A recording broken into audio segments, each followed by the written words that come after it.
Hello there. I thought it was about time I did another video of some sort. It's such a nice day I decided to come outside. Just in the process of wrapping up Agents of Swing, finally. It's just a couple more things that need to be done. Generating the characters, the pre-gens, and waiting on some art, and then I just got to lay out the bugger and it can go on sale. You can't hear here, but the whole tree above me, which is an apple tree, is buzzing with bees, honeybees, which is a good thing to see. So I thought I'd just, since it's such a nice day, come out and look up in the air and philosophize for a little bit. Every time I finish a book, I get a bit of a high from it.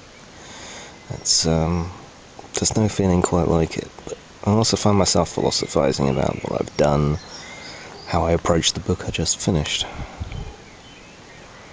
I've been going on about this for a while, but I don't think there's anything quite like RPG writing.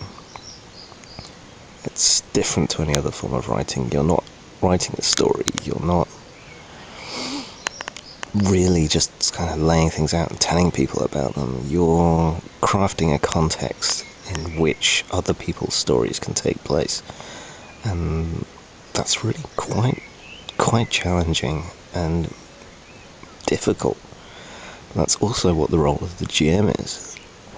If you think about it, all the terms we use for Games Master, like referee, Games Master, even storyteller, don't really fit what they do. We're not complete master of the game. The players do things. They're the ones that drive the game, even if you've come up with a narrative context in which that takes place. We're not really a referee, because ideally people shouldn't conflict with each other. And we're not a storyteller because we're not telling a story.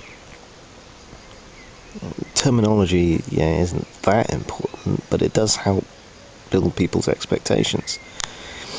If you think about the way that White Wolf changed everything, it was because they approached it as a story. The system wasn't that different than ones that had gone before. There was nothing inherently narrative about the storyteller system.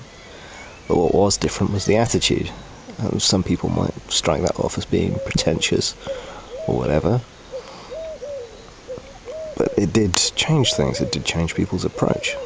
I'm trying to figure out a way I can write my material so that I can encourage people to take my point of view, which is that we're not storytellers, we're story facilitators. But that's an awful term. We need something else, some new way to describe it. And then maybe we can get better games as people realise that that's what they do. Yeah, I guess that's telling people how to play or whatever, but I think it's worth doing. Calling the GM storyteller seemed to make a huge positive difference, as well as a negative one, and maybe doing this can do the same. So, once Swing's done, or at least written, and I'm just waiting for some art, what's next? Well, there's the Project RPG,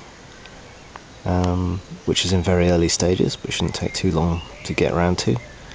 I've got a secret project that I can't tell you about yet, and that's exciting. That's going to be transmedia, I suppose, or at least across several forms of media, so that should be interesting.